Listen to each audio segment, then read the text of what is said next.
Wow. Hey, what's up, guys? It's your boy Chris, aka Tyrone. Welcome back to the Bro Props YouTube channel.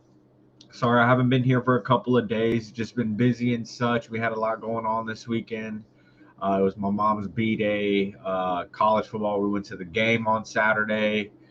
So I don't think I've had a chance to recap with y'all, but I believe the board that I gave y'all the other day possibly hit. I think this is what I gave y'all. This might have been what I gave y'all. The goalie who played in place of Elvis covered that, and look at this hook because of the bump. So this was the board that I gave y'all the other day. It went real well. My pairs hit because Jalen Knighton wasn't bumped yet. So that was the other day. We've had a couple of really good days since then. I will be honest. Yesterday was an absolute bust. I had all picks right except for the kicker. Um, I don't really want to go and delve into it too much because it's going to have me pissed off. Um, Madison stayed under easy. Jake Moody had 7 fantasy score. He missed a field goal, so he only made one. Cameron Bynum had 9 tackles. Madison stayed under. Cameron Bynum covered easy. Tage Thompson is a hog and covered. And Jake Moody is really bad at kicking the football. The San Francisco 49ers wasted a draft pick on him. I hope he gets released.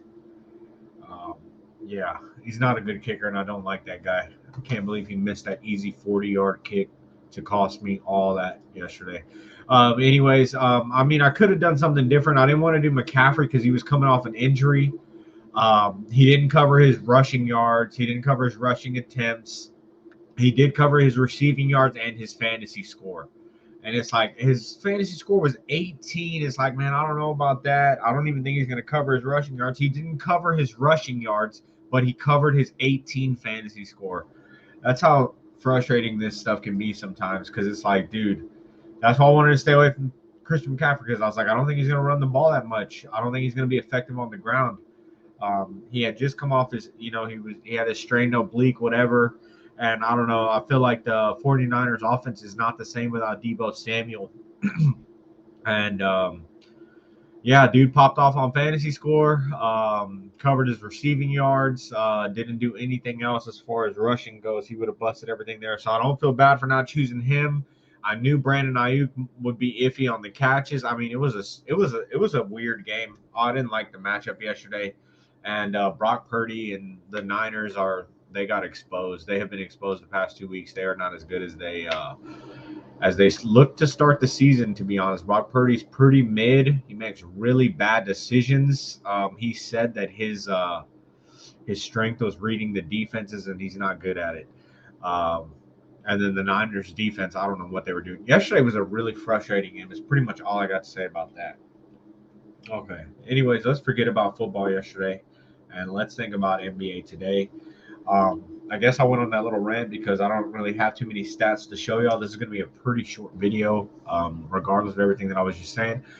Just because I don't have any stats to go on, this is the first game of the NBA season, but this is just the way I feel like things are going to play out, just based on a bunch of the stuff we heard in the offseason, how, things are looking. So, first play on the board, we got Steph Curry to go over zero point 0.5 points. Ha ha ha ha ha. Okay, yeah, that's the Steph Curry promo. I saved mine. I didn't want to be sitting. I wanted to be sure that the plays that I was going to have on there are. I don't want to be looking at a busted board for 6 days just in case something happens, right?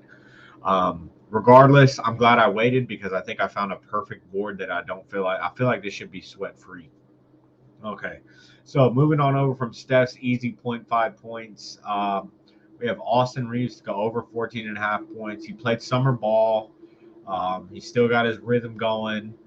Yeah, he played in the Olympics is what I meant by that. I feel like LeBron is going to slow down a little bit more and, pass it off to other people a little bit, even more. I mean, Austin Reeves just signed a big deal. The Lakers aren't going to mind him taking quite a few shots. Anthony Davis is going to get some points, but I feel like I think Austin Reeves is either going to be the second highest scorer or the third highest scorer on that team. Regardless, him and LeBron scoring, I feel like he's going to be pretty close. LeBron is not getting younger, and he wants to play with his sons. Bronny might come into the league next year, maybe. His other son's got a couple years, but he said he wants to play with Bryce, which is the younger guy.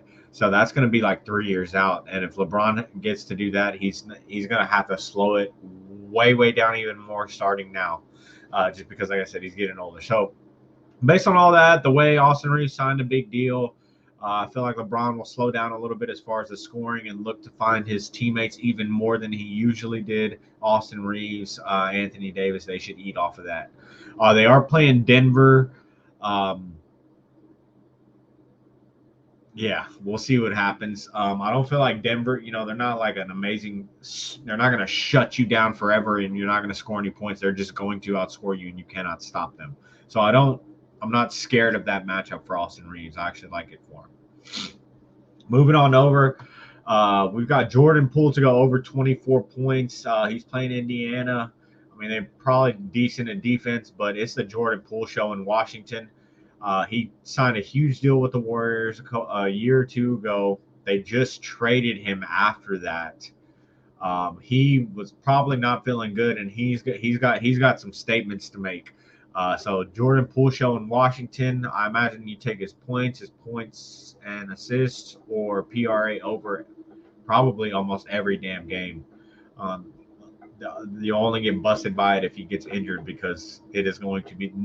Now there's no waiting on Steph and Clay and people getting mad at you for taking a 3-point shot late at the end of the game. Now that's you to do it. That's him to do it. This is what he wanted. So yeah, Jordan Poole show in Washington. He should go over 24 points.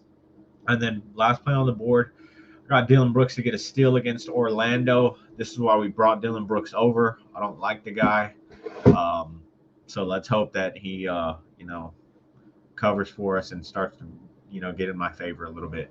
But yeah, honestly, I think this should be a pretty sweat-free board. I don't see any reason why any of these guys should not cover.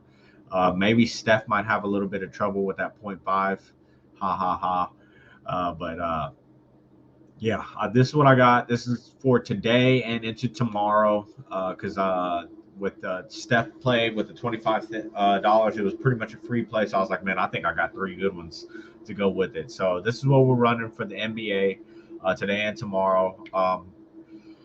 Be sure to come join our Discord, like, subscribe, notification bell on the YouTube channel. I think I might have forgot to tell you that at the beginning, but be sure to do that. Come join our Discord. It's Taco Tuesday, so there's going to be more props coming out. And if you want, I know that there isn't an actual taco here. There is a promo, but I feel like these plays could be good for your tacos later if you want something to match them with. You can either pair them, one Austin Reeves, one Jordan Poole, one Dylan Brooks. You can use, these 3 guys to put with your tacos. You can just take Austin Reeves and Jordan Poole, which would be cool. I think that'd be an automatic hit with any taco. So yeah, those are some picks you can use with your Taco Tuesday plays whenever they drop them a little bit later. We should get NBA and NHL tacos. There's about 12 games NHL, 2 games NBA. It's time to make money, baby, even more. All right. So I'm going to go ahead and get this posted, guys. Give me some feedback if y'all are watching these vids. I feel like YouTube is my lucky avenue right now. I post something on Twitter, 0 for 4. I post something on the Cord, bad beat. I post something on YouTube, and we win money. So let's hope we continue that trend. I'll get this up for you guys. I will see y'all guys later. Good luck, and let's have fun today and make money. Peace.